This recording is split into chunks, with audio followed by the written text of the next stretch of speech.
I don't have a funny sentence to say I'm in the middle of because it's been so long. I got to get back into the role of it. But, ladies, gentlemen, and those not restricted by binary definitions of gender, welcome into the Gridge.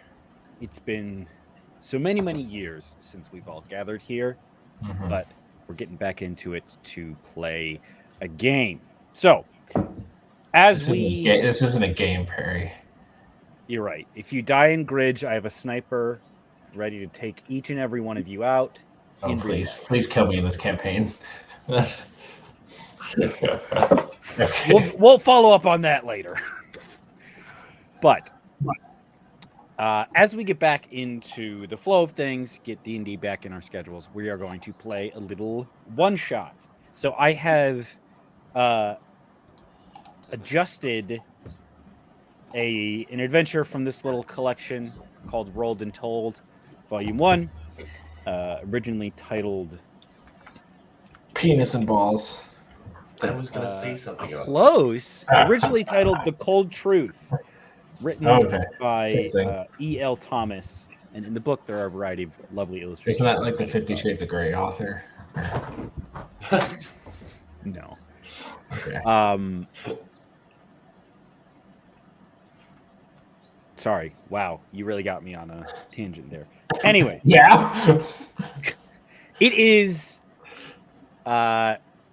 everybody is in Damaram. This happens at an indiscriminate time before you left for the Lunas Grove. So you're all either, Bert, you're in your house sleeping. Everyone else is in the firehouse. And Max, just say that out loud if you're gonna. Well, I wasn't going to interrupt. It was politely. Tangent is what you call a British guy goes to the beach a lot. They don't have beaches in England. Why do you think they look like that? Damn. Anyways, you are all in Damaram. It is early in the morning. The papers have not been delivered, and the newsies have barely begun to rise from their beds when, Bert, you are suddenly awoken to a pounding at your door.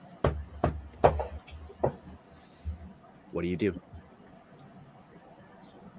I imagine Bert is an early riser, so the newsies may not be up, but he is. Okay. What's your morning routine like, Bert? How are you getting ready for the day?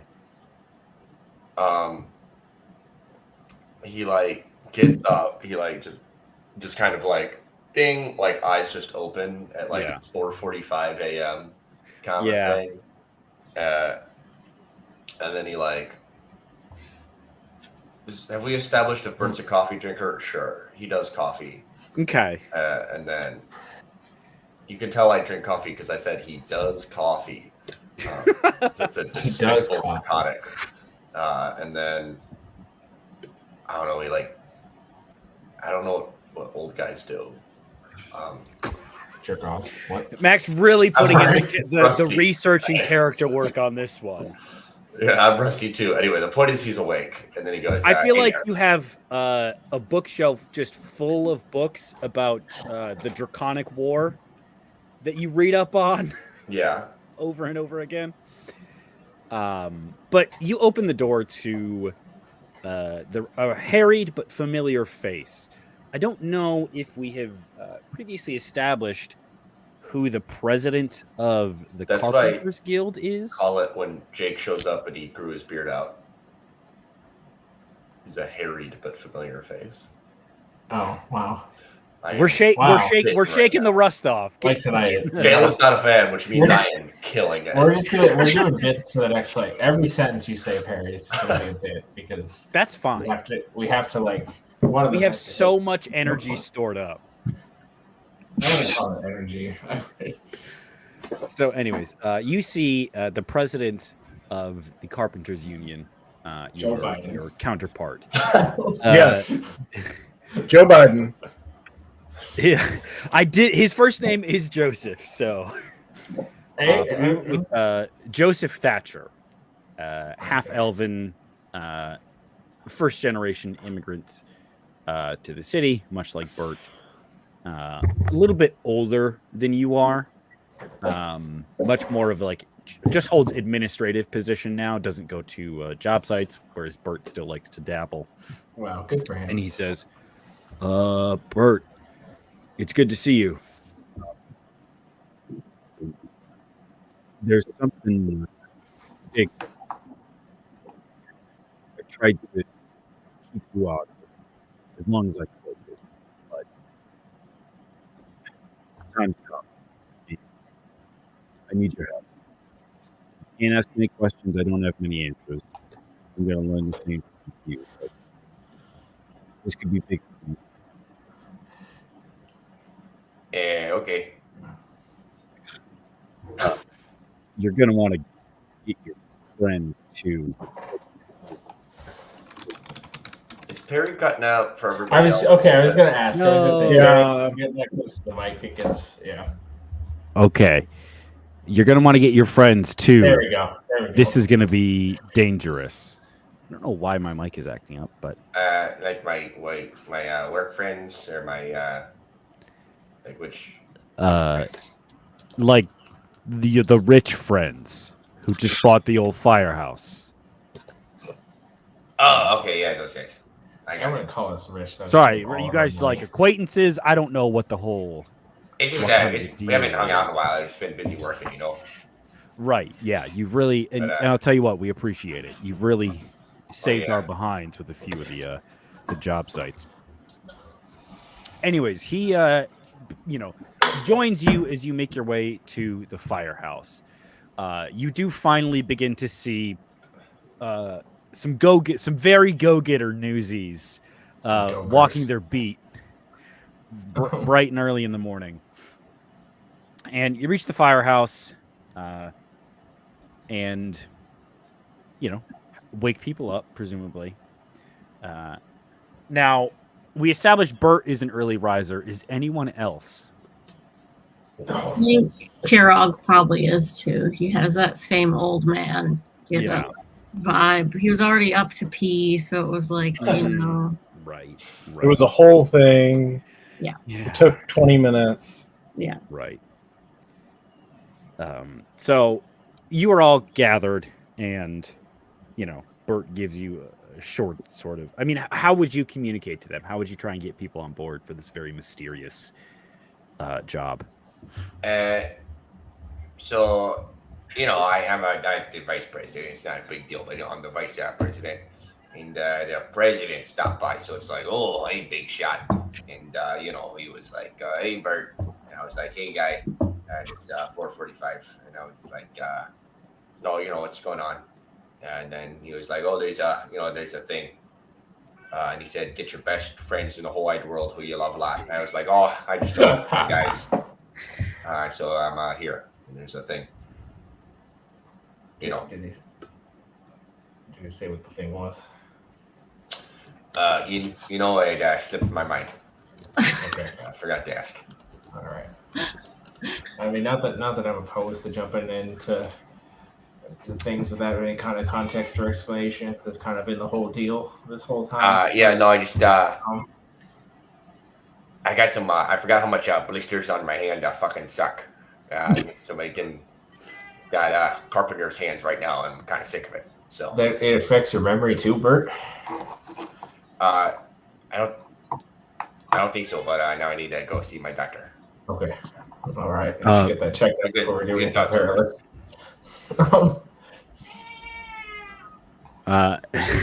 Brother, that sounds like a human being. It's horrible. Anyways, so you all assemble, and as you kind of before you step out of the front door, Joseph Thatcher, the president of the Carpenters Union, puts his hand up and kind of blocks the door and says, there's some procedures they asked me to follow. Could you all put these on? And he hands out a set of blindfolds. I'm not really into this type of thing. No, no. Yeah, you gotta take me to dinner first. And I'm not. Bird Okay. is Okay. Bird is folded up already. Hold it up. Oh, Listen, Bert, do you trust these guys? Yeah. I wouldn't. Okay. I don't love that energy. But here's the deal.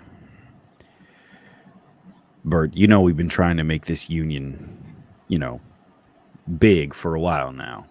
It's tough, what with all the old blood in the city. I mean, maintainers, the Commerce Guild. On top of that, you got the Mountain Breakers running everything from the shadows. Oh yeah. Well, Shadows. we got an invite to that table. I don't know what the favor is yet, but they asked for our help. And they said if we pull this off, the Carpenters get a seat in the Unity. Yeah, what's the unity? It's, the Nonasil, the government runs a town. So imagine that, but sort of self-appointed, rich, old money, the real influence in town. The roster is shrouded in mystery, but the roster. Is it the Illuminati, Perry? sort of. It's kind of like, It's like the fucking Court of Owls or something. yeah, it's like all the mob families, kind of Yeah. a deal. Oh yeah. But they said, we got a seat if we can do this job for them. And it's like a Druid's Grove type deal. You're yeah, that kind of sort of vibe. Familiar with that story. So they don't like folks knowing where they meet. So they've asked us, me included, I'll put mine on right now. He ties up the blindfold to afford them some secrecy while they explain the job to us. So I would just like walk in there blindfolded, or no? They gave me this, and he holds up a sending stone. He says, "I can call us a ride." I can't see it. I got a blindfold on. I can't. Okay, yes, good. They gave me a sending stone. I can call for a carriage that'll take us there. Oh, All right. I put on my blindfold. Okay. I go to Bert and I'm like, do you trust this guy? Yeah, he's All right. he's a good guy. All right, I wish I had some feat about tracking locations so I could just remember all the little. Can I do a check to try to remember? Absolutely, yeah. You can certainly do that. I turned into a mouse on the way there. But then they would know you were a mouse. Dang. And Sabatka might eat you.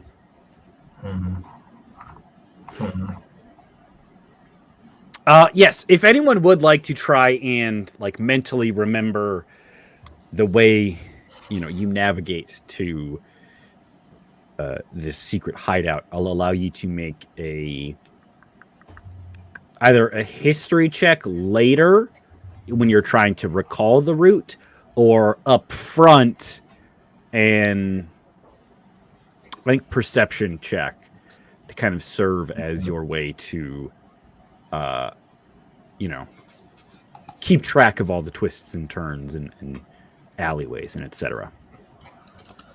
I'll do a history check later. It says I have as part of my fucking Outlander feature. Yeah. I have an excellent memory of maps and geography. Oh, see, that's what I was wanting. Okay. So you can make either of those with advantage, I'll say. Okay. You said history, and what was the other one? History later or perception now? Perception for sure.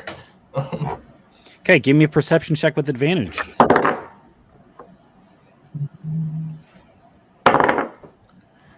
22. That is going to do it. It was a DC 20 check. So Shit. with a 22, Cerberus, you're going to be able to remember the way to get there. Let me just write that little nugget down. All right. And Finian, I won't presume anything with you. Are you blindfolded? I have blindfolded one eye, but not the other, in an attempt to outwit my captor. Mm-hmm. The cart driver's like, "Hey, buddy, hey, you can't. I can't let you in." Oh, I'm blind in that eye. Oh my god! Oh, give me a deception check. Here we go. Big roll. Would you allow persuasion?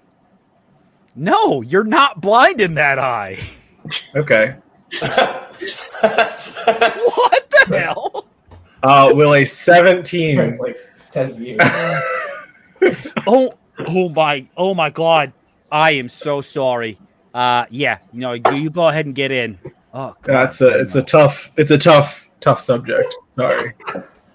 Oh god. Oh jeez, you did it again, Cornelius. You big goof. And you just hear. You lost that eye to the dragon, right? Right, Finian? Yeah, I did. Yeah. You fought a dragon. Yeah. Oh god, you real hero types, and here I am. I mean, far be it from me to judge people's ability based on their appearance. Oh, exactly. God, Jesus, Cornelius, you blew it again. The boss is gonna be, and you just hear him muttering to himself as you kind of pile into the back of this wagon and begin to make your way through the smooth stone streets of Damaram. Cerberus, you notice especially that there are a number of loops and twists and kind of strange turns taken to try and throw you off the scent, but you're able to keep track of the location pretty easily, and you end up. You fishing for a cat over there? Yeah. Catch anything good? Pretty near to the bridge that spans the river. You end up kind of almost under it. You guys are, hands reach out and kind of gently guide you into a nearby building where finally you are able to remove your blindfolds, and you see you are in a magnificent chamber. I mean, the stone here is almost gem-like. It shimmers with a dark ruby color, the torchlight glittering off of every surface. And in front of you stand two massive stone doors gilded with iron. And there are a row of 10 guards that seem to be arranged in pairs. I think Jake died. Oh no. Brother. Okay. 10 guards arranged in pairs, each with a very different sort of aesthetic to them. You see that 8 of the guards are dwarven, and the 2 closest to you are, you see a goblin and a tiefling. They don't seem to acknowledge you as you approach the massive doors, and your chaperone, I guess, I can't think of a better word for the guy who drove your cart, opens the door. And Finian, as you walk into the next room, he just kind of gently stops you with the hand on your shoulder and says, again, so sorry about the eye. I didn't know. I apologize. It's quite all right. Don't worry about it. As you all walk into this room, it is smaller than you might have imagined, given the ornate scale of the decorations in the foyer. Kayla, are you good? Lily is going a little crazy. Yes. Time. In the middle of this room, dominating the space, is a large stone table with 6 chairs arranged around it. Only 5 of them are occupied. Jake, after walking through an ornate foyer, seeing 8 dwarven guards, 1 goblin, and 1 tiefling, you are finally escorted into this inner chamber, which is dark and small, and you see... Love to be escorted to the inner chamber, you know? Yes. A massive stone table occupies the center of the space.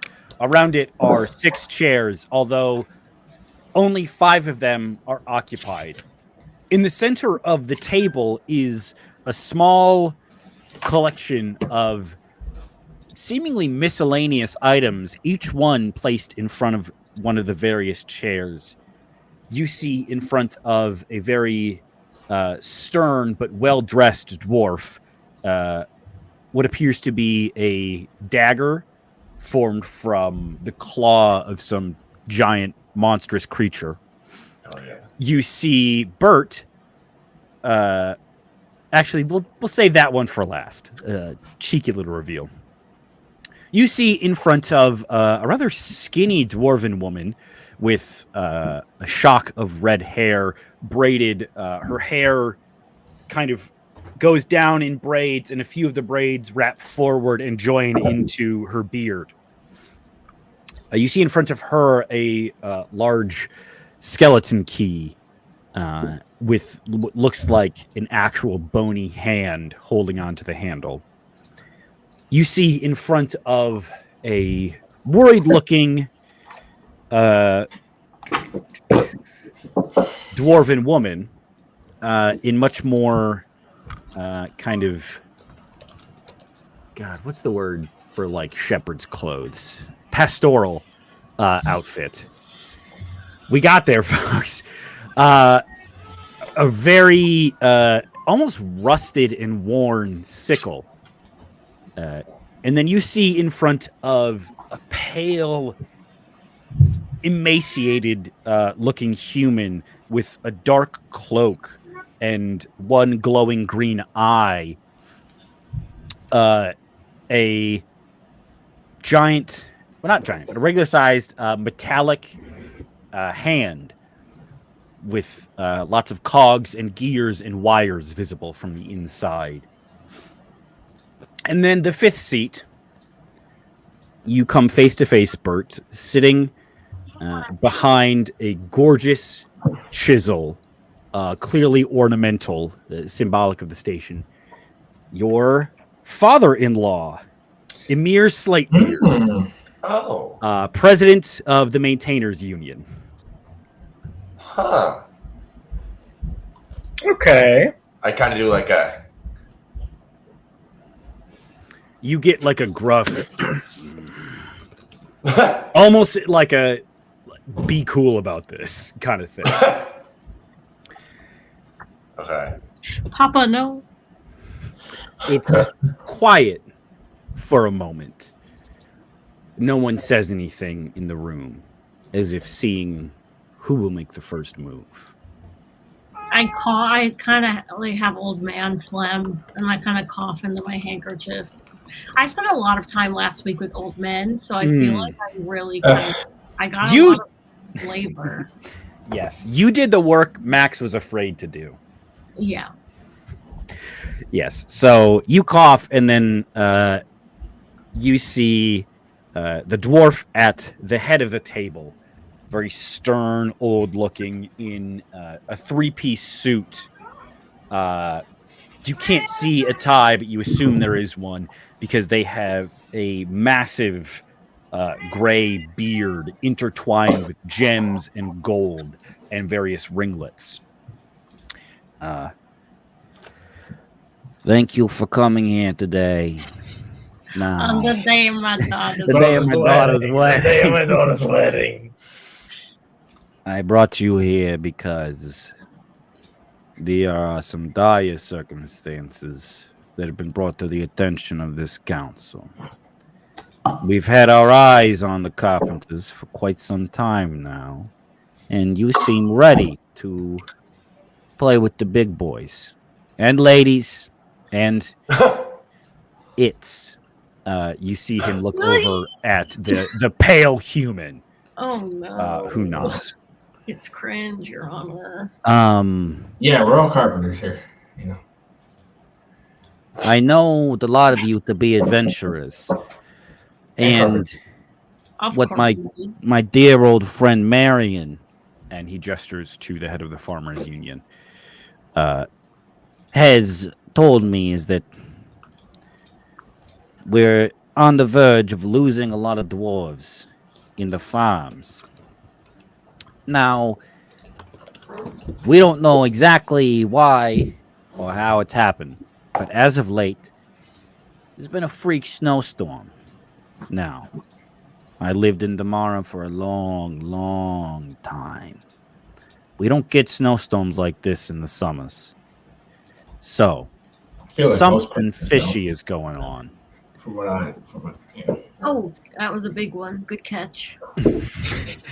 I'll let Marion explain some of the rest. Is this what he looked like? Oh, I killed him. What was he looking like? I think that's what Cornelius looked like, your cabbie. Oh. Wow. That's a good little I thought it guy. was a minion for a second, but it's cooler. I wish. And then you see Marion Greenstone, the head of the Farmers Union, says, thank you for coming. Now, unfortunately, you're here on grim business. The lives of 50 dwarves, Union Teamsters, hang on the edge of an axe blade. Someone or something has taken control of our newly established farm. There was a small pass through the mountains that led there, but it was the only way to supply the mine. Now, the last 3 supply trains have disappeared. No sign of them. Now, these 50 dwarves are at this point in danger of dying from exposure to the storm or damn near starvation. And we don't know what happened to the supply trains. I hope none of them have met a grisly fate. So it seems we're in need of some extra heroes. We need you not only to ensure that a new batch of supplies reaches the mines, but also to deal with whatever has caused the storm, taking control of the pass, and try to discover the fates of the missing supply lines. And if you succeed, if you can manage to do all this, you get a spot at the table. And she kind of goes quiet, allowing time for any questions or concerns you may have. Great accent work, Perry. Big fan. Yeah. So, 3 supply things that were supposed to come back to Damaram or to go to the Teamsters? Or To go to the Teamsters. how do they know they never got there?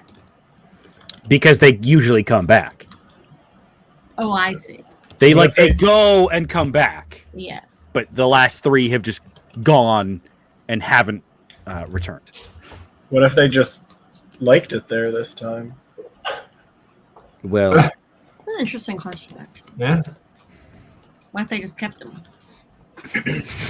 Yeah. the head of the table says, that would be a very interesting choice of theirs. A new mushroom farm's no place to make a living. What if they wanted a vacation, though? Do you provide them with vacation time? Of course we do. Listen, Okay. 4 weeks, paid vacation. Every year, 4 weeks sabbatical. Dental? Course dental. You should see the veneers on my guys. Well, we might. We have to ask him. Listen, the mountain breakers take care of their kin.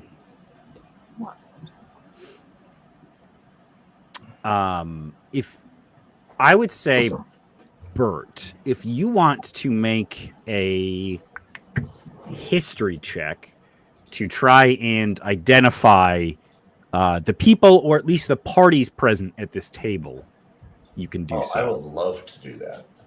Okay. I should use my blue dice. I haven't used these in forever. Does Bert know who his father-in-law is? You know, Is he a maybe friend not. of him? That is a 7. So A 7 is tough. I think you still get a couple of them. okay. Obviously, your father-in-law represents the maintainers. That one you have. Nail it. The two people who have been talking a lot, the unnamed person at the head of the table, you kind of surmise to be the head of the Mountain Breaker family. Cairn Mountain Breaker. And the other person, once introduced as Marion, you know to be Marion Greenstone, the head of the Farmers Union.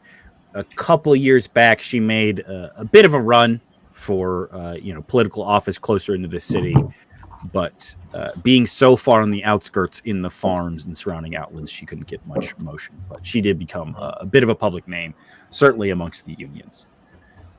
The rest of the people, you might take some guesses, and certainly the human you're unfamiliar with. Again, notably, there is a 6th spot for a tool in the center of the table and a 6th chair that is vacant. Okay. Now, we're going to send you to help escort a group of 10 of our guys and a supply train of 10 mules into the mountains. Sorry, eight of our guys into the mountains. How many mules? Still 10. Okay. Oh, what? You never made a mistake? Who are the other 2 for? Look at this guy. He can count perfectly every time. That's true. No one's riding the mule. They're full of supplies. It's hard to get a wagon up here. Get them You out. got trains. You got trains. There are full mules like up the Yazoo. Yeah, that's animal cruelty. I could Or like, the city inspection. oh, not like trucks, You like think full, like on mules their back. are Okay, unionized? I got you. Yeah, the mules unionized. Do they get dental? You see,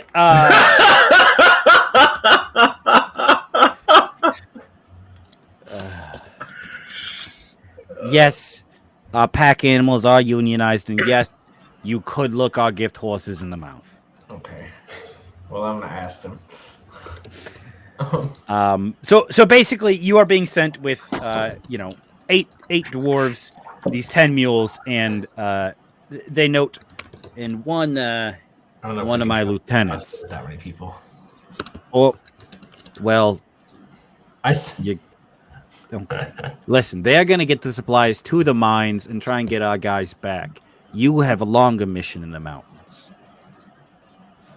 Now, to make sure you do this job right, I'm sending along one of my lieutenants, Orwick Furnishart. Okay. We grew up together. He's been like a brother to me. Sometimes more than my real brothers. Can I Can't wait do for this a guy to check? super die. Can I do a check to see if they're lovers? Yeah, go ahead. Make an insight check. First rollback. Let's go. It's a 1. Yeah, passionate. Oh, And God. long. I whispered to Bert. They're lovers. Bert goes like, Now, we can also supply you with some gear for the cold weather. I want to make sure you're taken care of, as the extreme conditions would otherwise make it impassable without protection.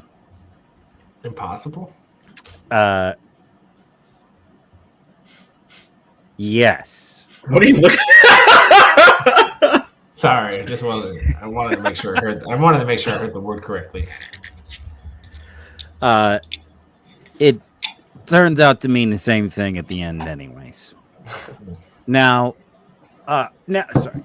So yes, you guys are given hats, gloves, scarves, coats, anything you would need. Are the coats like really big, cool, like fur coats? Yes. Sick.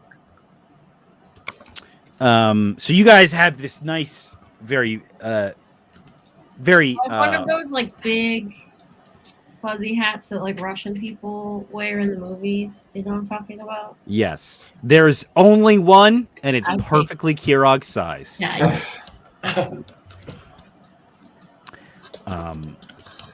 Finian, they look around and they don't have anything in your size, so they kind of cut some holes in a few of the fingers on a glove and give that to you as like a snowsuit. Oh no, that's me as a baby. I'm in love with that. Yes. Immediately, yes. The thumb is around the back. It keeps your wings warm. Oh, Yes. that's so cute. Yes. All right. So you guys, unless there is any other preparation you would like to do in Damaram, are all set now to begin to traverse the Toothsome Pass, a treacherous pass in the foothills of Damaram, far outside of town. That's actually where dental insurance was invented.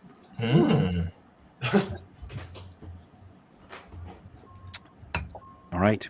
Well, if there is no supplying or other work you would like to do in town, you are all set to begin your adventure. Now, you begin to make your way through the mountains. It is, at the beginning of your journey, a clear path. There's a well-traveled road that runs underneath the big cable line that typically connects the main farms back to the city. But being with the mules, you have to traverse by foot. So you're walking in, nice summer breezes. Most of the dwarves are quiet. They stick to themselves and don't make much conversation with each other or with you. But Orwick, the lieutenant, walks a little bit closer to you guys, and it seems a bit more open to conversation, although he is not strictly initiating anything. If anyone would like to make a perception or insight check into Orwick, you have plenty of time to do so as you begin your journey. I'll perceive this guy. Great.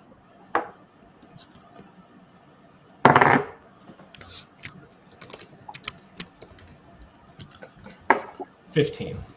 15. You see him very frequently stopping, looking concerned, going back and checking something in one of the mule packs, and then kind of relaxing and coming back. It looks almost like he's forgetting something and looking for it each time. As you... I'm like, everything all right, partner? Oh, yes. I just, the mind's a bit fuzzy these days. One too many basilisk poisonings, and all of a sudden your mind's gone to mush. But I'll be damned if it'll stop me from adventuring. Me and my trusty axe. And you see him pause and you go, wait, where did I put my axe? And then return to the mule bag again. Check. You see this time he pulls out an old battle axe, inspects it, puts it back, and says, "Don't worry, I found it. It's in the bag."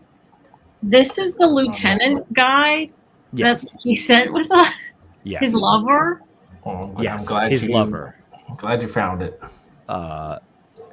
Definitely up there in years, even for a dwarf. Still, seemingly able-bodied, although many able-bodied seaman.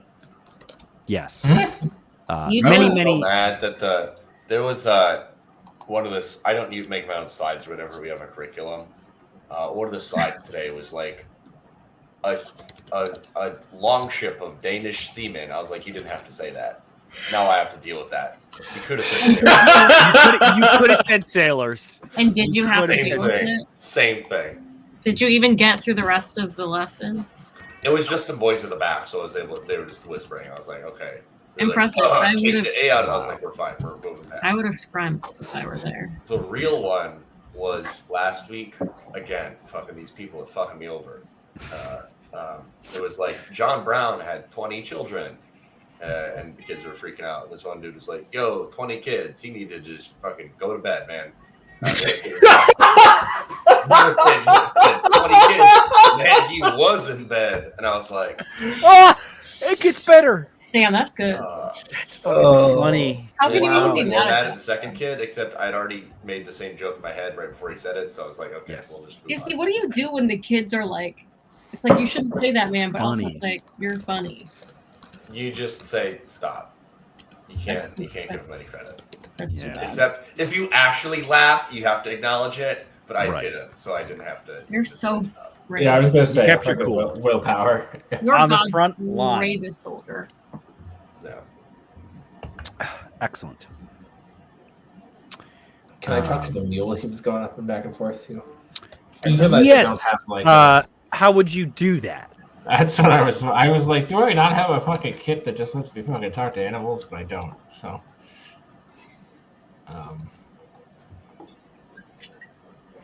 yeah. So I actually don't think I can talk to the mule. I Great. can't speak with animals. Wait, do I have speak? Yeah, I think you have it, Kira. I somehow don't I have have- speak with animals. You have it. You Okay, have I'm gonna talk to the mule. it. Okay.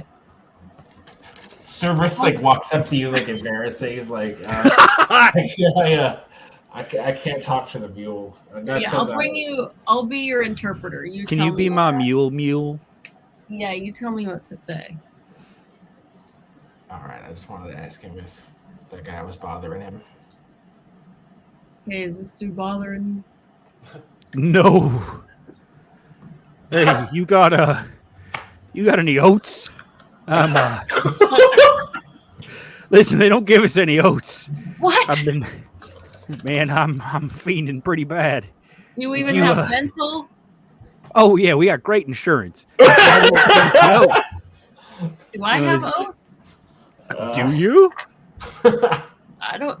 Sure. I don't think any of us knows. I pull out some oats. Oh man, thank you.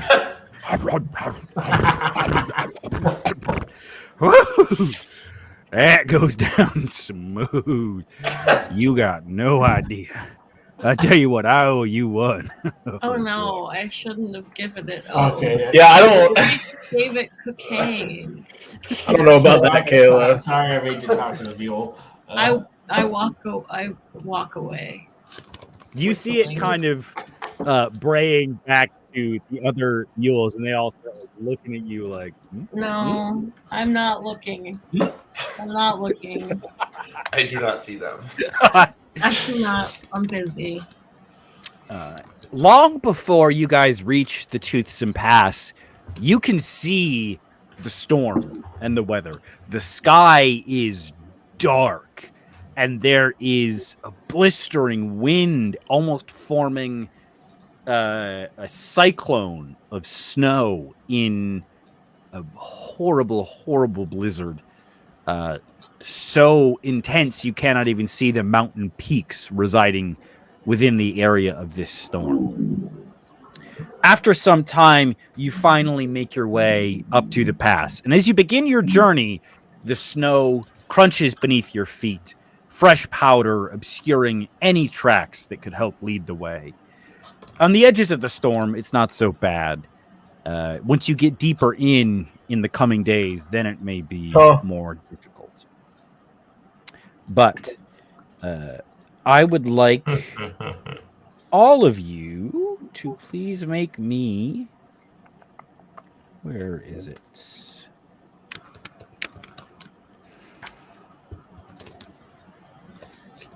Where is it? Is it not?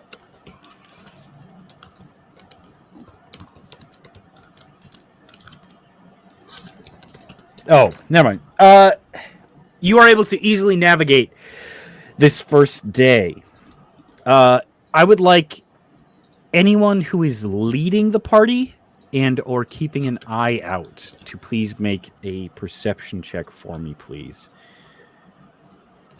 I'm keeping an eye to myself. Mm-hmm. Stay away from the mules, so I don't think I'm keeping an eye out. I only have one eye, so Yes, correct. All right, so Cerberus or Bert, do either of you care to make a perception check? Sure. Okay. I have good perception. Great, go ahead. Cerberus. Yeah, all right, with advantage, Cerberus. Thanks, partner. And guidance. I have that shit. I never use it. Use that. Damn. So advantage plus a D4. Wow, Shadow Heart moment. Shout out to Shart. 25. Yeah, with a 25, you see up ahead of you at a place where the path seems to narrow as the formation of the mountains has caused snowdrifts to build up and up and up.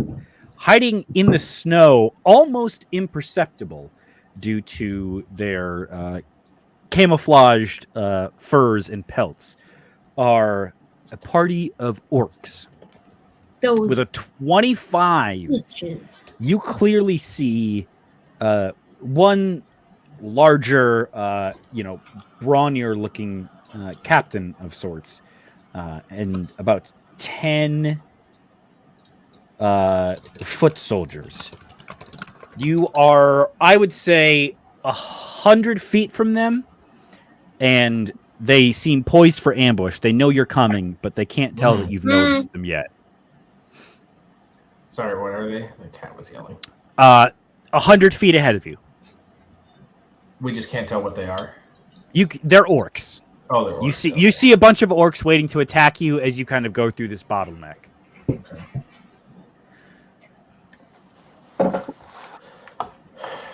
Can I...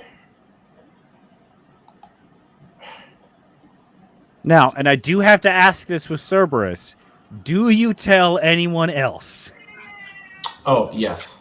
Okay. I was about to, ask if I could turn to a hawk and then, look at them and then, not tell anybody what I was looking at, but, that's smart. Should probably tell people.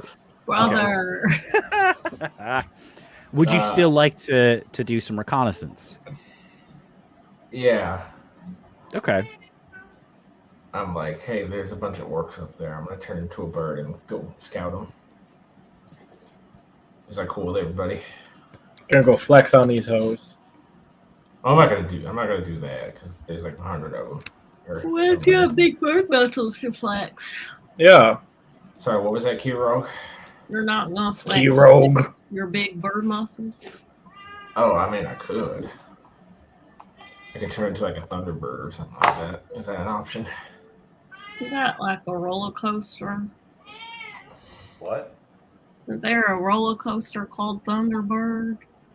What's that? Oh, on my planet we got a roller coaster. No, what's a roller coaster, Perry? Yes, I caught on eventually. Okay. You wouldn't get it. Kirog, I have to imagine it's very isolating being an alien. They don't So get many, it. the culture is so different. It's just so it's like going back in time to what they said my planet used to be like thousands of years ago, you know? It's just like, oh man, we're in the feudal ages over here. Yeah. I can't even watch my shows. Oh, heartbreaking. I'm gonna be Kirog, so behind on my soaps when I get back.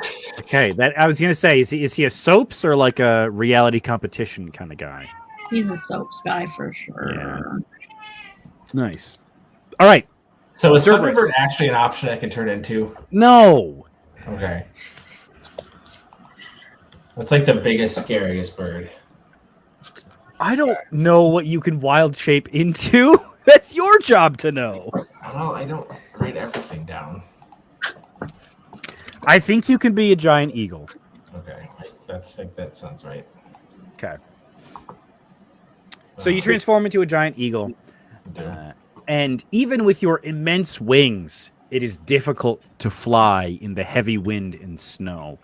Not impossible yet, but you imagine that as you travel deeper into the storm, it may become impossible to fly. However, make me a perception check as you go up and investigate these orcs.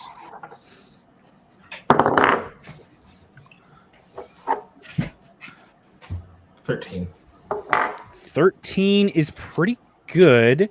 I think with the snow, you're not able to ascertain their exact numbers. The furs they're wearing are very much like polar bear, Arctic fox, wolf kind of vibes. So they blend in very, very well with all that natural camouflage. However, oh no. Jared just came into my room and handed me this.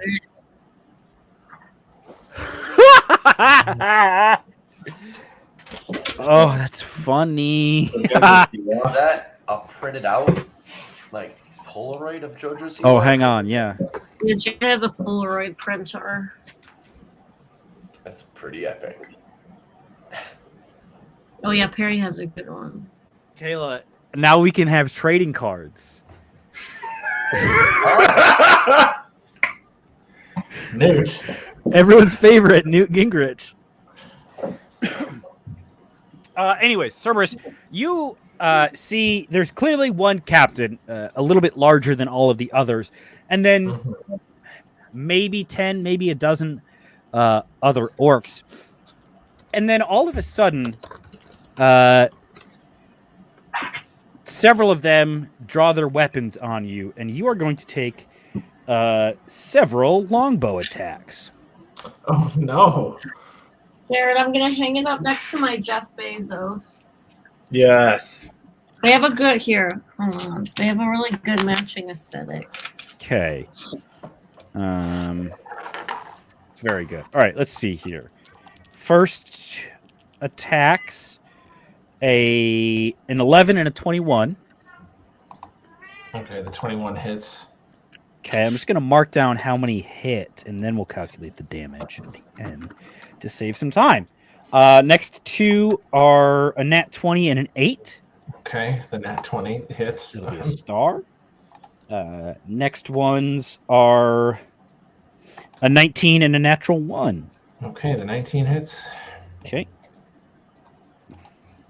And lastly, 19 and a 15. Both of them hit. All right, so the 4 regular attacks do 44 piercing damage.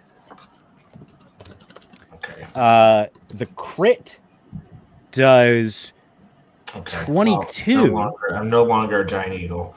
Okay, how high in the air were you? Oh no. I mean, how tall is like the area around me? I mean, you're in the mountains. Pretty fucking tall. Are they like high up? No, they're like I could see an argument to be made for 50 feet somewhere. They are? Yes. Okay. Like up in the foothills, all these archers are hiding. Okay, well, I'm probably like 50 feet above that, so. Okay. So 100-foot fall. Not great. You know what? Actually, roll a d4. We'll cut that many feet times 10 off of the fall. Can I turn into something else while I am falling? You know what? Yes. You have the wild shapes. You could save yourself that way. Let's finish the damage here. Okay, D4. So the nat 20 does 17 additional piercing damage. So that goes just to you. Okay. And then the nat we may 1 have to go back because I don't know because according to at least the 5e, the giant eagle only has 26 HP. Okay, so you took 44. So that's 18 plus 17 is 35 left. Okay. And then the nat 1, I will say, is very unfortunate to shoot one of the other archers and kill him, taking him out of the fight. So there are only 3 archers remaining.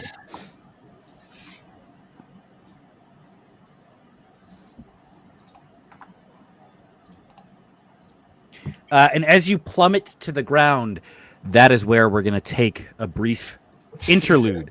We will be back at 8:10, everybody, to rekindle. Jake, think about what you want to turn into when you get back. Yeah. Think about what you've done. Oh, I'm thinking about it. Don't worry.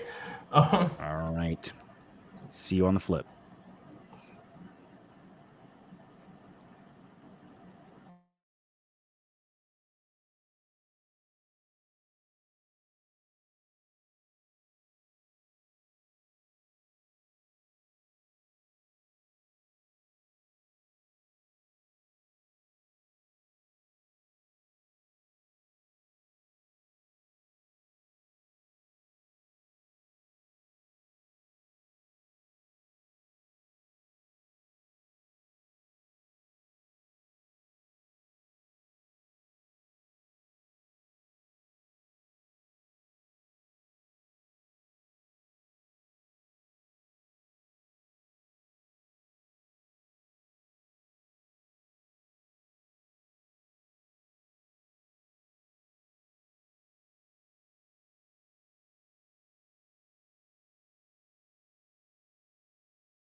Oh, we're so back.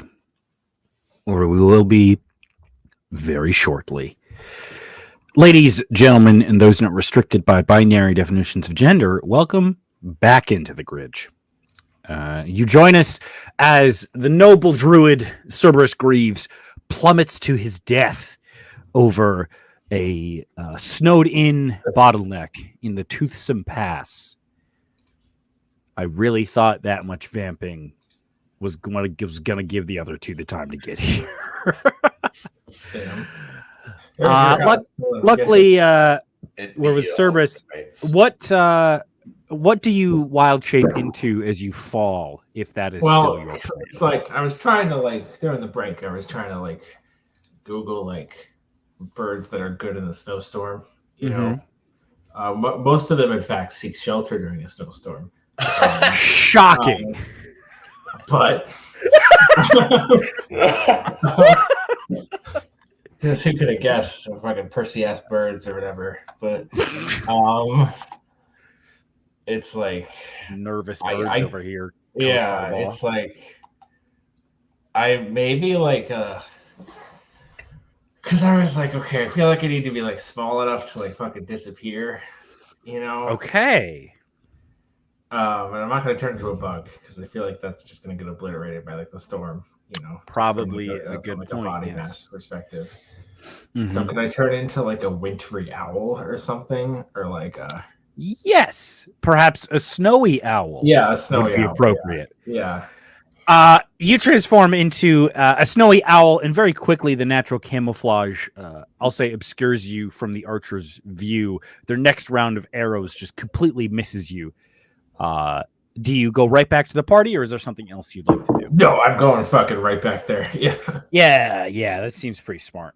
The rest of you can now pretty clearly see where at least a couple of the archers are, as the snow has been stained red with the blood from one of them accidentally shooting the other one because they got a nat 1.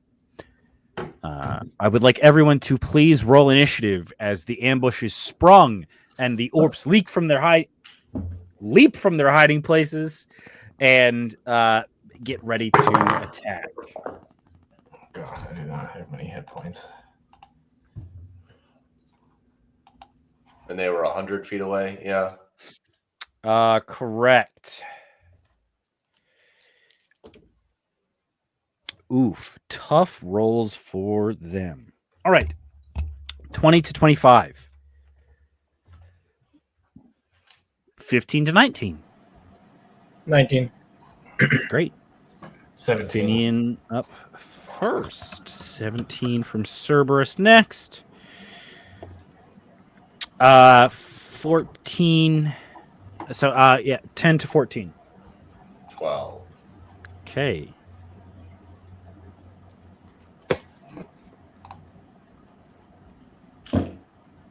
And then, Kirog, what did you get? A 7. Okay.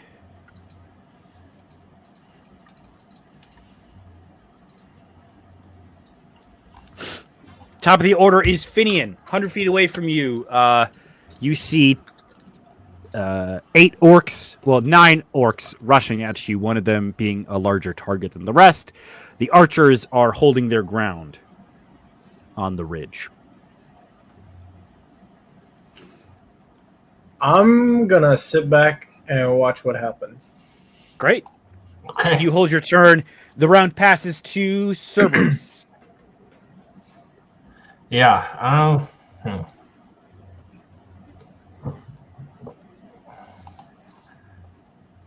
was looking at some stuff. Are they all? So they all just kind of they're all running at us, right? Correct.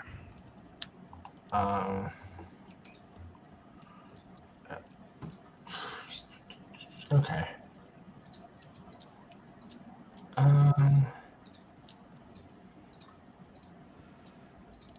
Can I cast fucking Call Lightning? Yes, you can, and I will give you. It is already cloudy. If that does anything. So it adds extra damage. Perfect. Okay.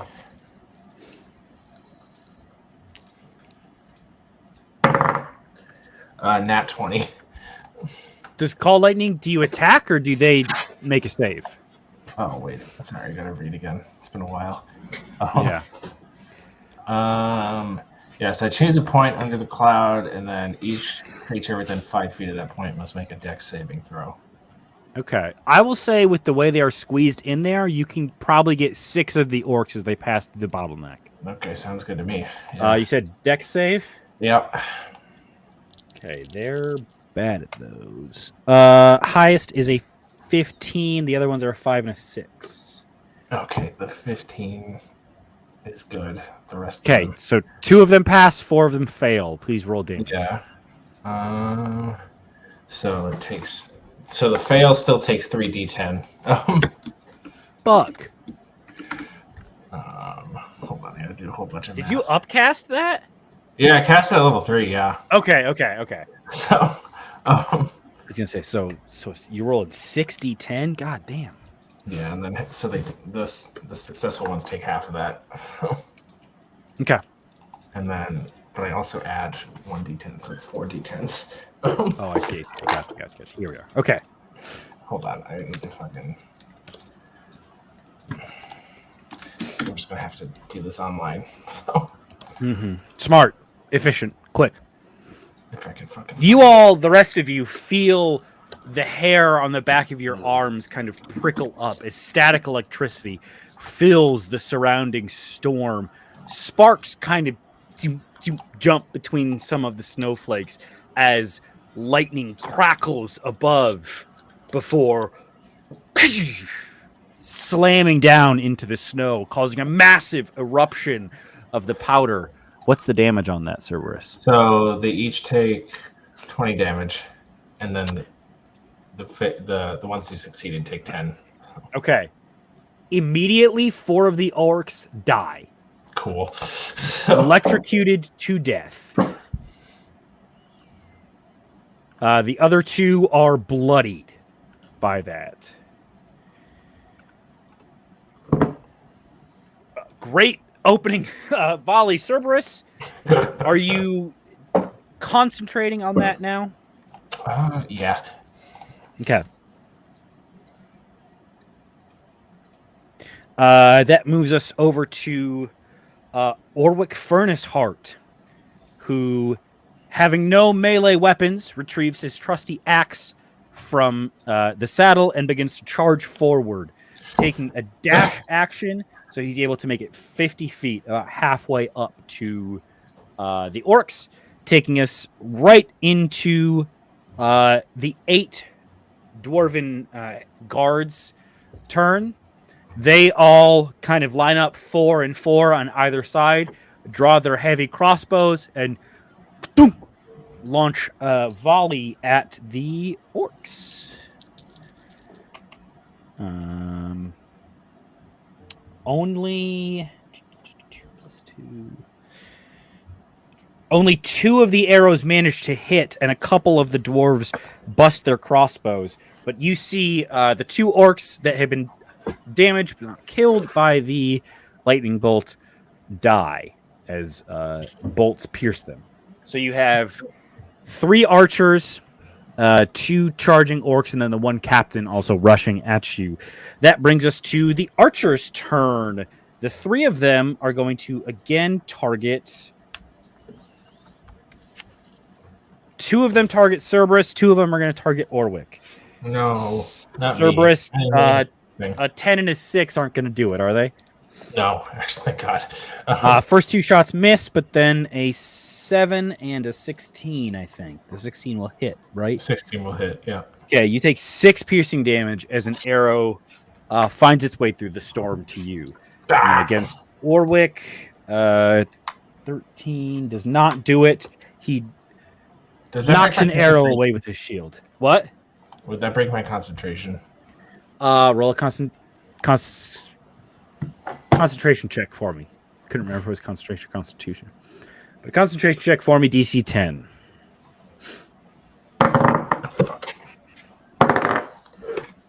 10. Meets it, beats it. You hold concentration on Call Lightning. The storm continues to crackle and swirl above. Kirog, your turn.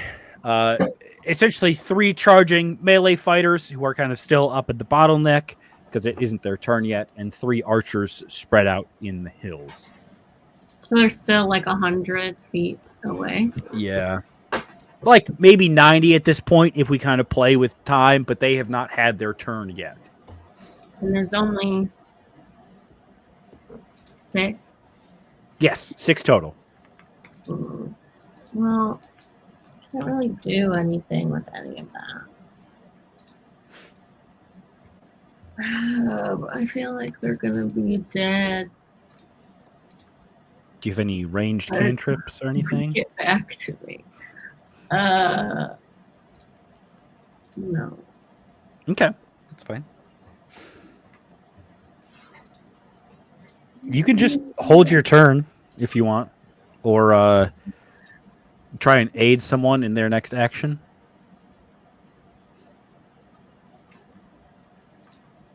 I just really feel like they're all going to be dead by the time we get back to me next. That's very fair. I don't want to like. It's a large group combat, certainly. Waste anything, you know. Yeah. Wait. What's I will say you do know you're still in good conditions, like a day's journey away from where this farm is supposed to be. So in these conditions, you imagine it's probably still a couple more days of travel. Yeah. I'm just gonna not do anything. Great. Kirog, the turn passes, and that brings us to the orcs and their captain, who are all charging. They are going to... the orcs run 30 feet forward and are going to level their javelins at... Oh, what's his name? Orwick. One of them hits. Orwick takes 6 piercing damage, which is... Okay. The other one misses. The javelin just kind of into the snow. The captain takes the dash action. Oh, just kidding. As a bonus action, it can move up to its speed towards a hostile creature. So using its movement and bonus action, it makes its way up to Orwick and holding up a massive great axe, nearly the size of Orwick himself. It levels 2 attacks. Not very nice. 1 misses, 1 hits. Orwick takes an additional 10 slashing damage. The snow begins to be painted red with a Jackson Pollock of blood. Damn. Back up to the top of the order is Did I Finian. go? You did not. Sorry, you were supposed to be between Orwick and the other dwarves. So Okay, I was like, damn, these guys fast as hell. no, it's your turn to go. Sorry. Okay.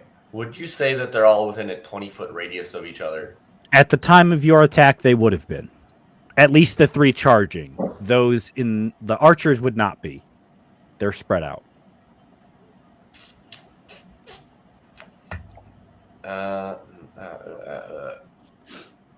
Is that worth it for Hunger of Hadar if there's only the 3 of them?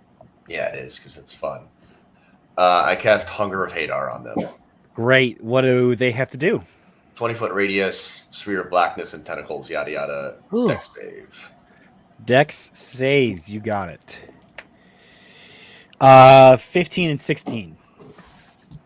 Nah, damn. Okay, they both saved that. But did they start their turns there? Yes, they would. Okay, so they start there, they take 2d6, and then if they end there, they saved on that, but 2d6 cold. Go ahead. Oh my goodness.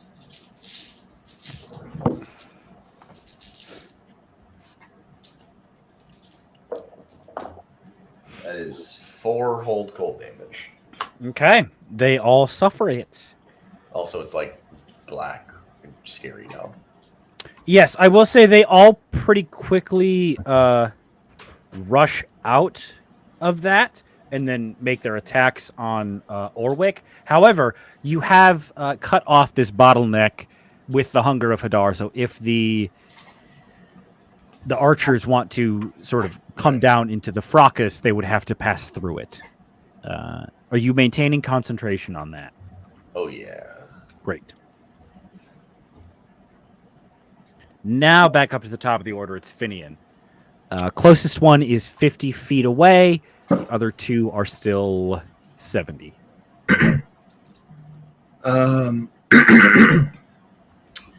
I'm going to. Yeah, I'm just going to spend a key point to summon my astral arms. Okay. And that's pretty much all I can do. Okay. Great. You do that and you are ready. Sticking by the caravan then? Or moving up? Yeah, sticking by the caravan. Beautiful. Over to Cerberus. So the 3 orcs who are charging and like the captain, they're still alive, right? Correct. 2 of them are still next to each other. The captain has separated and is now fighting a little bit. Right. Okay. How far are the archers? 100 feet.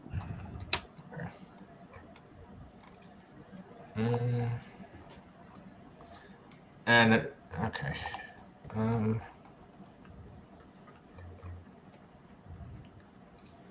How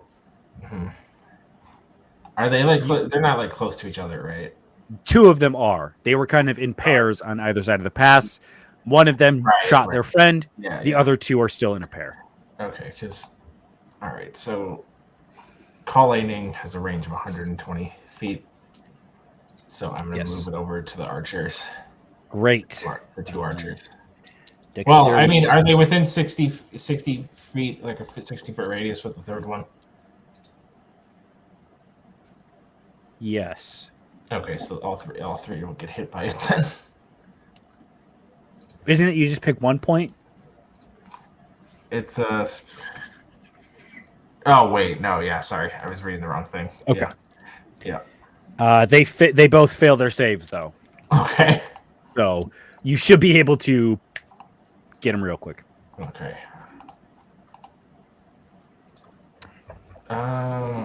So 18 damage to both.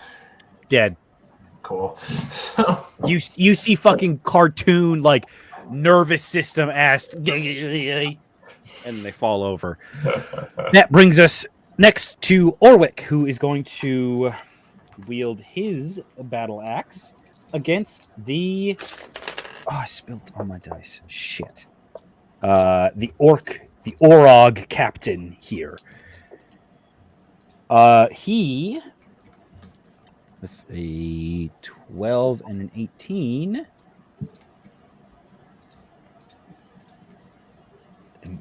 Sorry, with the 12 and a 13 misses with both. His attacks bounce off the crude plate metal armor of the Orog. Next up is Bert, in the correct order this time. So you have 1 archer, 2 orcs charging, 1 orc in a melee with Orwick 50 feet ahead of you. Can I shoot the one in melee? One more time? Can I shoot the one in melee? Yes. That's not fucking me up or anything. By fucking me up, I mean Sorry. there's no cover or bullshit or anything. No, there's no. They are in the middle of the pass here. The snow has not yet gotten so bad that it obscures vision that poorly. Cool. I am blasting him. Great. With Eldritch, I suppose? Oh, yeah. 11. Excellent. No. Beam number 2. Still goes wide. 19. That will hit. Go ahead and give me the damage on that.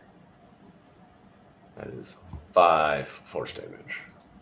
Okay. He suffers it. You know, this Eldritch Blast illuminating the snow with an almost negative light as the black kind of bolt shoots forward and then collides with this armored orc. That takes us to the dwarves, who the 6 of them, well, let's see. Yeah, 2 of them attack the last archer and manage to take him out. The other ones aim for the charging orcs. And wow, 2 nat 20s. Holy shit. So now the only remaining orc is the one fighting Orwick. All the archers are gone. All the other charging orcs are gone. And this captain seems to be in a frenzy, unrelenting in his attack. That takes us to the archers are dead. Kurog. The only enemy is 50 feet away from you. Okay, so here's a question. My trident Yes. says it has a range of either 20 or 60 feet. I'm guessing 60 if I were Yes. to throw it.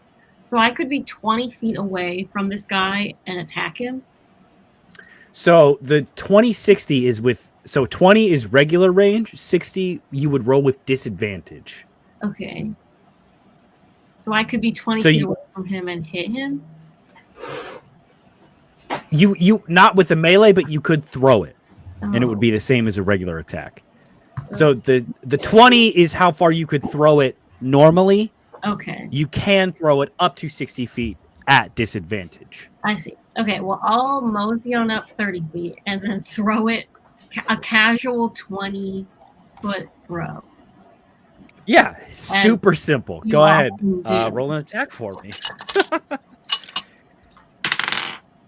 Well, it's an 8. An 8. I don't know that you've actually thrown your trident before. I don't think I have. So this first one, you haven't quite dialed it in yet. So it's a little bit wide. It lands kind of just to the right, just sort of into the snow. Okay, well, I have missing the another attack. attack, so now I'm going to throw my javelin. Beautiful. I'm just going to Go kind of ahead. start throwing, you know. Just Well- hucking shit. That's a 13. That's so crazy. This one lands in the snow to his left. Um, well, that's all I have. Now I'm You empty. are 30 feet closer, though. I don't. So that's good. Is it? Yeah, because you can go grab your trident next turn and actually stab him. I guess. Uh, I hope he's not alive next turn. That would be unfortunate. He's going to multi-attack on Orwick. He seems to be screaming something, but it is obscured by the storm. None of you can hear. His first attack misses. The second one hits. Orwick takes an additional 10 damage.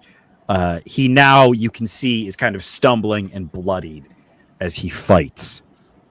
Back up to the top of the order, Finian.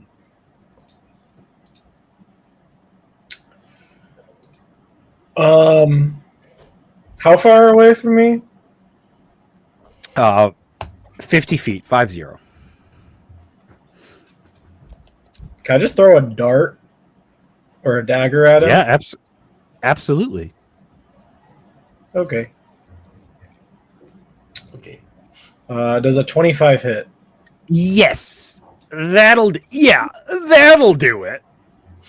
10 damage. Holy shit!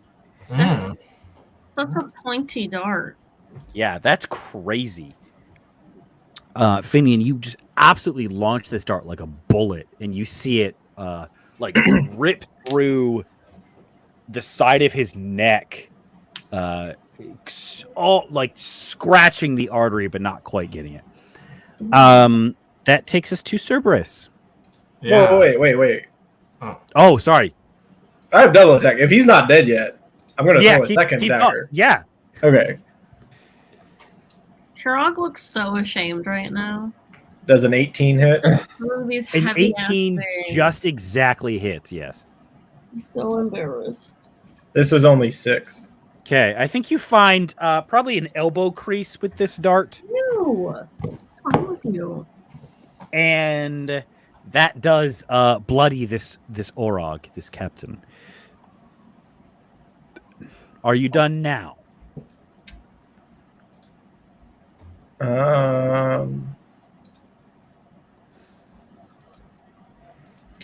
Yeah, so I have a feature where I can speak directly to a creature within 600 feet Okay. so that only he can hear me. Yeah. And I'm going to Yeah. say you pissed your pants. Make a deception check for me. 7. No, it's wet because I spilled beer earlier. Not even because of the fucking snowstorm. No, because he spilt beer. Finian's Damn. done. Cerberus, your turn. I think I can take a wild guess at what you're gonna do. Well, not if Orwix's like right next to him. You know? I mean, you could put it 5 feet behind the other guy. Oh, I mean, yeah, okay, yeah. All right, I'll blast him again. I'll blast him too. Okay, and I will say, add an extra D4 as the lightning courses, like between the captain and the trident. It's kind of channeling some of that lightning back and forth as it is metal. Does a 12 save? No. Like, go ahead and roll 4d10 plus 1d4, please. Okay. So 32 damage. Yeah, brother. Yeah. So I think It's so nice to actually be useful in combat for once. Here's what I think happens is that this orc captain is getting a little cocky. You know, he's bloodied Orwick, and he says, "Couldn't even hit me with the trident." And just as the lightning hits, he grabs the trident, and all of a sudden, it's compounded into one, and the orc captain dies. You have cleared all of the combatants from the field. I pick up my weapons in a very sad fashion. I'm pouting. Yeah, it's tough. I stopped the lightning. Smart. The sky calms but does not clear. There are still dark gray storm clouds above you, although there is no longer lightning crackling between them. As Ulrich rejoins the party, he spits out one of the few teeth he has left, and he says, "Ha! You fight pretty good. That's, yeah, I think we'll get along fine." And he kind of wipes his battle axe on his pants. How many teeth does he got? Make a perception check for me. I don't know if I want an answer. 8. I'll tell you what, the ones you can see are wooden. So he's bloodied? Yeah, he's not doing great, but you see him just kind of like tough guying about it. I'm gonna do healing hands and give him 7 hit points. Great. That actually unbloodies him. So he's very appreciative. I kind of like look in there and like hope that like some teeth will magically regrow, but they don't. I'm so sorry. That's a fight a long time ago. I thought they got dental. He's been with them for. That's why he has such good wooden teeth. Oh. The thing, it's not. They didn't fall out because he didn't care for them. They fell out because of fighting. But what about the veneers that the guys have that are nice? Why doesn't he have veneers?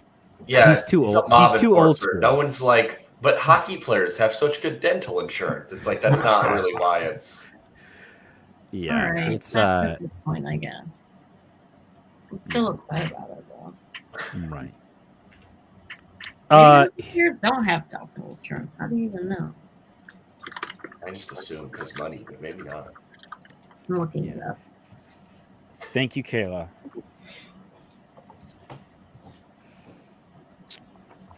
All right. As you guys continue through this bottleneck, you see pretty quickly that the orcs have obviously used this point to ambush people before. There is half of a cart and several empty boxes strewn about in the snow. You see they're pretty deeply buried, but since this is a bottleneck, you would have to pass through them anyways. So clear signs of a previous attack and supply train. If anyone would like to investigate or see what's going on here. So I found out that the reason they don't get their teeth fixed while they are still playing is because when you get a fake tooth, they like screw it into your head. And so if you got hit in the head while you had one of those, it would like not fall out. It would probably just shoot up into your brain. So they wait until they retire and then get new teeth. And they said it's $1,500 per tooth. And that was 6 years ago. If you're going to believe some random guy on Reddit. Damn. Thank you, Kayla. I love learning things. You're so welcome. Much appreciated. Yeah, I'm here for all your teeth news. Yes. All right. But yes, you all come upon a previously ambushed cart torn asunder in the snow. Can we heal? So does this look like one of the supply things that was lost? Make me at disadvantage because the snow has covered a lot of the signs of the attack. An investigation check for me, please. What if I already have advantage on an investigation? Does it just Flat clear roll. out? Well, it's a 2. A 2 does not do it, unfortunately. You cannot tell where this cart may have come from. I suck at rolling today. You'll get back into it. Can I do an insight check? Is that intelligence? Yeah, wisdom. You know what?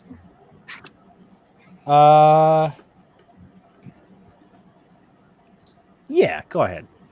I think that fits. I get advantage on that. Fuck.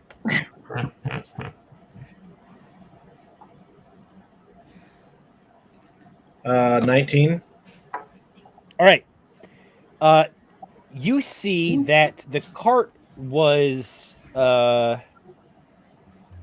destroyed at least like 2 weeks ago, based off of the erosion on the various marks and kind of how buried a lot of this stuff is. And you also notice that it was ripped apart by a large set of claws. There are scratches across it, and the way that it's kind of torn, you can tell that something with very, very big claws ripped it Big, apart. meaty claws. Yes. With a 19, though, you don't see anything, that would remain from the shipment or otherwise.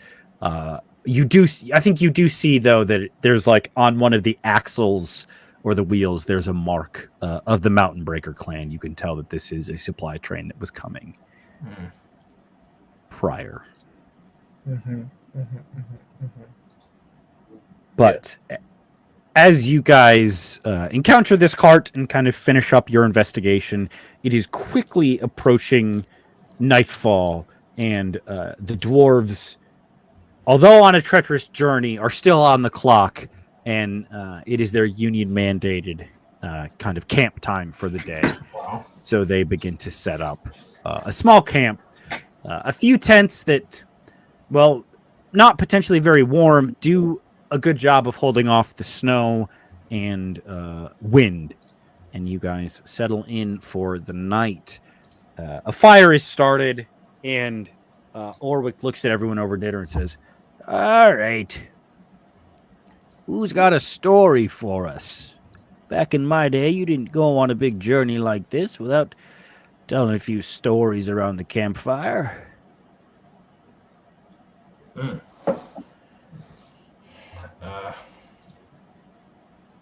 Surely someone. Come on. I mean, I got one about this guy called like the Red Baron. Great. I'm all ears. Yeah, so we went to like this in this town that we were trapped in for like 7 years. Well, we weren't trapped in there for 7 years. A lot of other people were trapped in there for just like 7 years because of magic and stuff like that. But there was this one time we went to this like ice cream freezer, and I forgot about that. It was this whole other like mystical realm, and we teamed up with this guy called the Red Bear, and I'm not sure why he's called that. I think it was kind of like a branding thing or something. I'm not sure. Wow. I forget what we were fighting exactly, but yeah. You know what? That's I'll take it. A better story than any of these jamokes have ever given me. And you see the 8 dwarves have huddled around a separate, smaller campfire. No, they hate him. And they're just not hanging out. Mhm. Well, thank you. You know what? Yeah, you seem a worthy adventurer. And he hands you a healing potion that he had in his pack. Oh, thank God. Thank you for the story, young man. I'm not going to deny him giving us that, but I do feel as though he needs that more than we do. You're about to long rest, like. No, I know, but just like in life. Yeah. Yeah, I think you're probably absolutely correct, but he would never, ever in his wildest dreams admit that. Oh yeah, it's too manly. Exactly. He says, "All right, well, gonna go piss on the side of these guys' tents if anyone wants to come with." Count me in. Is that like a metaphor? Hey, this guy knows how to party. Why is this guy suck so bad though? So, Finn, you and Orwick go. Just piss guys on the being side- dudes. You piss on the side of their tent, and unless any of you guys have anything else you would like to do, that is where we will settle in for a long rest for the evening. Hey, that's fine. Okay. I don't know what could possibly come after that.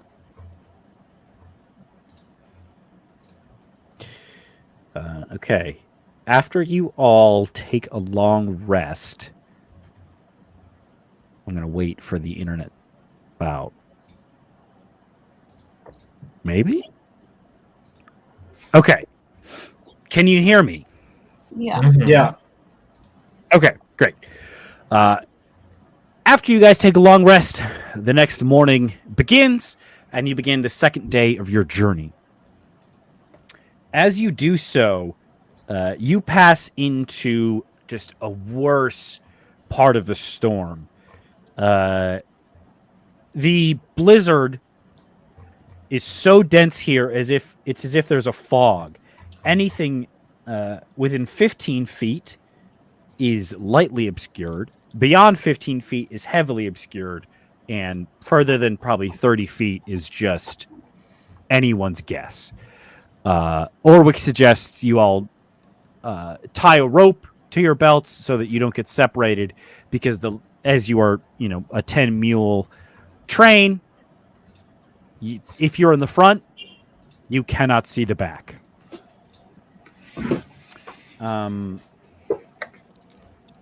I would like somebody to please make me a survival check to navigate through the storm as you begin the second leg of your journey.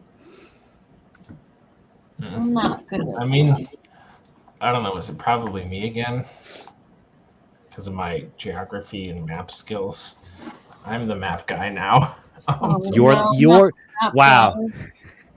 Finally. After all of this, finally Jake is the map guy. Yes. After all these years, literally. Yeah. Holy shit. Yeah, go ahead and make me a survival check. If anyone would like to give him advantage, go ahead and aid him. Or I will aid him. Wow. That seems like a smart idea. yeah, and if anyone Vice wants to guide him, Vice map guy. they Are you could giving do me that. Too. Are you giving me Map guidance? assistant. Big fat pat on the ass. Oh, Brother. That's how they do it. So guidance is. Oh fuck. Is this with advantage parry or is this? Yes. Oh okay. Thank God. Never mind.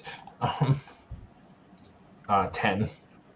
With a 10, you guys start to move through the storm, but pretty quickly, Cerberus, you realize you are out of your element. You grew up in an underwater forest, navigating the mountains in the snow. You knew that. Yeah.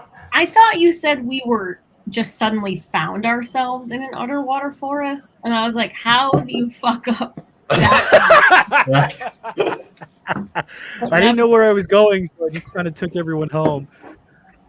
No, you realize very quickly that you are turned around and lost.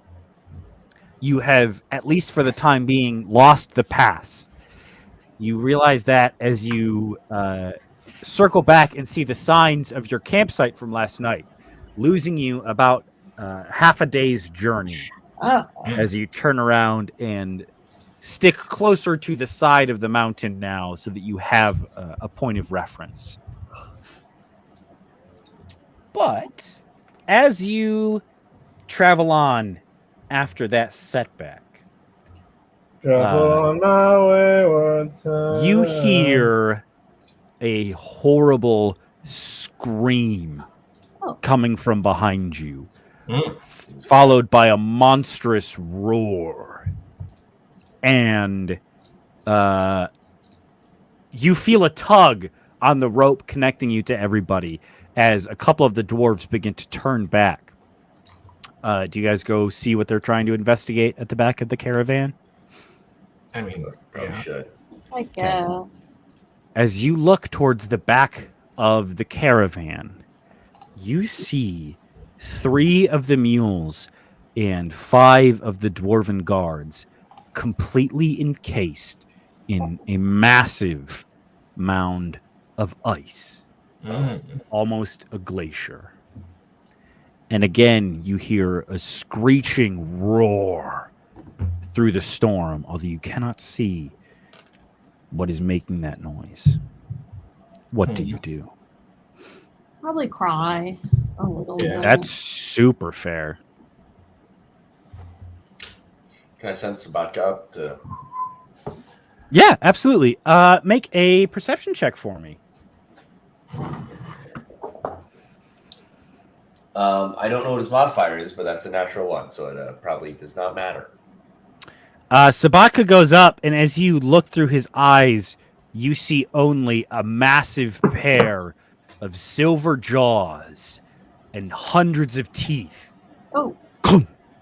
And Sabatka, No! No! back to That's what comes back, right? yeah. Yeah, I just have to. Okay, that's what I was like. Damn, that fucking sucks. Do you have an idea of like where Sabatka was when she got it? Probably not. I will say you can know that location pretty easy. So where exactly did you have Sabatka go? Just kind of up and back a little bit. You know, Up where and they back were. a little bit. So about probably 90 feet up and behind you guys. I just kind of. While you think about that, Jared, you were going to say something. So what did you want to do?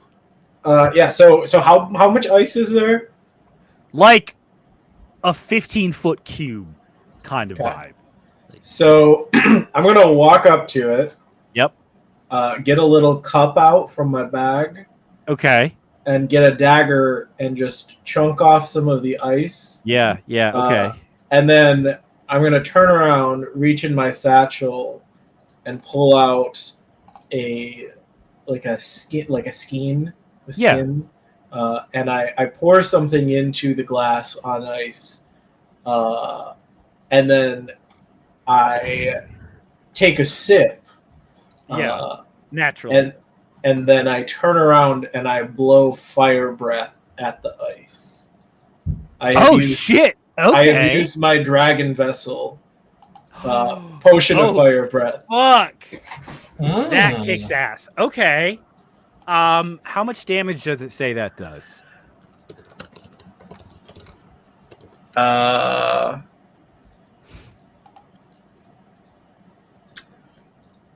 DC 13, dex saving throw, 4d6 fire damage on a failed save. All right. I mean, it's gonna suffer max damage, so 24. I think with that, you absolutely free 3 of the dwarves and 1 of the mules. They are hurting very, very badly, but they are still alive. However, you doubt that the rest of them will be able to be rescued in time. Damn. So the creature, where in space, based on where it at Sabatka, do we think it is? It would have been about 90 feet up in the air and behind you. You do not know Behind now. all of us? Yes, behind the party. How long ago did that happen? About a round ago. So it could be anywhere.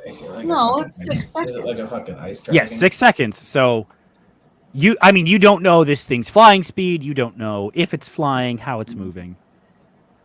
Mm-mm. Yeah. Okay, I'm gonna try. I'm just gonna shoot a moonbeam where it was last seen.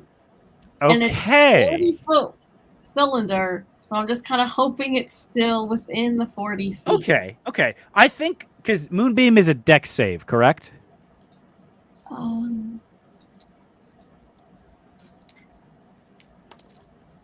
It says, when a creature enters the spell's area for the first time on a turn or starts its turn there, it's engulfed in flame. It has to make a con saving throw. Okay, Constitution saving throw. I'm going to say, Am I reading the right thing? Yes. since you're just guessing where it is, it will have advantage on the throw to kind of account for whether or not, it hits. I guess. So, I mean, this is going to hit it. It is just a matter of whether or not it resists, right? Sure. I'm going to give you that much. Yeah.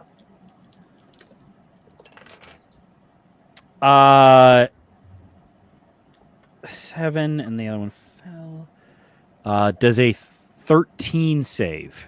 No. Okay. This creature uses a legendary resistance to save against this throw. I will say what you do get You crumb. is the moonbeam illuminates the storm in this area as a massive glowing spotlight comes down, and silhouetted against the sky, you see the black shadow of a dragon. Of course. Knew it. It does still take damage if it saves, though. Okay. Harry's like, bet. Just Okay, only what was half. that? What happened to that dragon we fucked over a little while ago? Who's to say? Half of 9. Okay. Yep. It takes 5 damage. You don't need to I will laugh write about that it. down.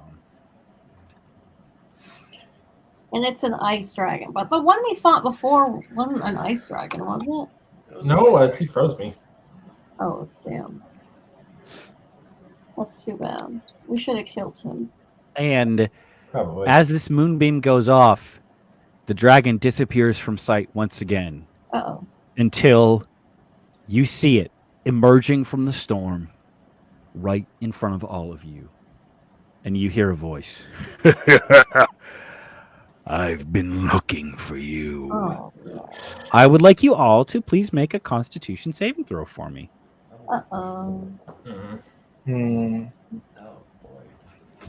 I don't know about that. A 21. Very nice. Hit me. 14. Okay. Also 14. So 21. We said 14, 14, and 6. Yes. Okay.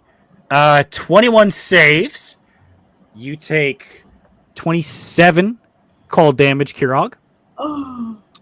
The rest of you who failed take 54. What? I am down. 54 cold damage? Correct. Sorry. Would you prefer I roll the 12d8? I mean, I don't think it could get worse. I can't. Perry, these are supposed to be fun one shots. Yeah, what the hell? Oh no. Yeah, so I'm down. Oh no. 20. I hate having characters that can go down. This sucks. Insel would never go down to this shit. That's true.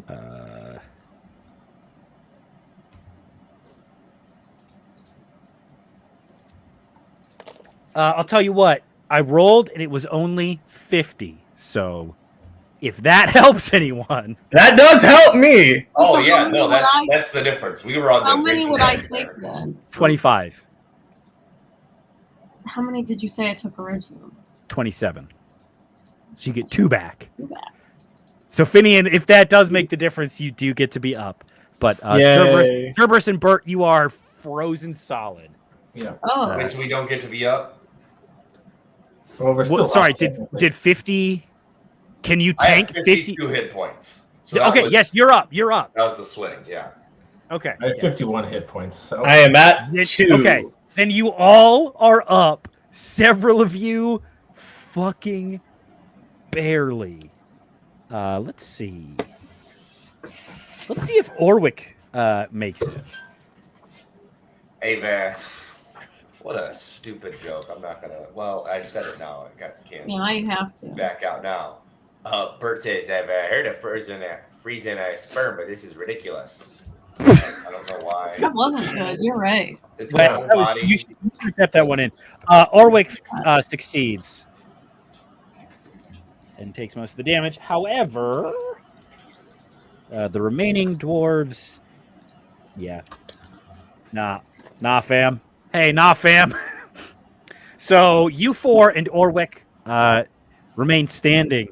I would like you all to please roll initiative as a massive silver dragon lands in the snow in front of you, snarling.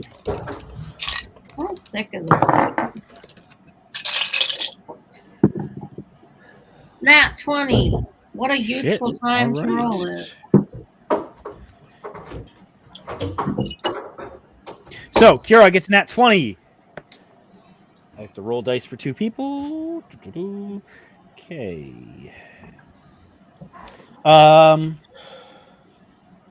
Youth. 20 to 25. Anyone but Kirog. 22. Nice. 15 to 19.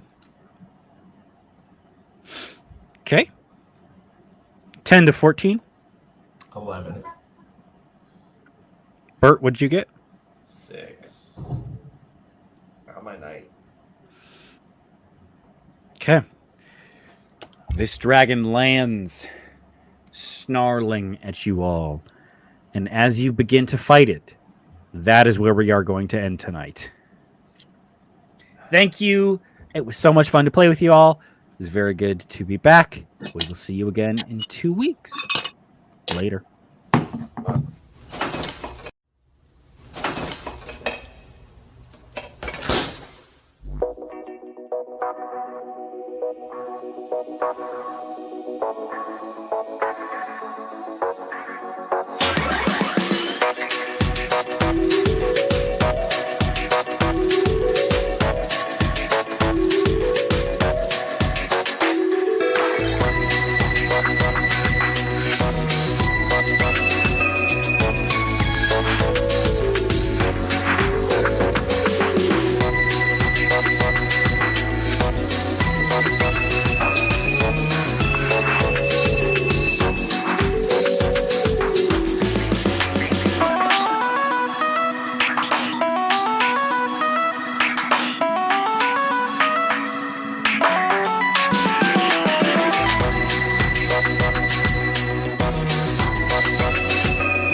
be right back.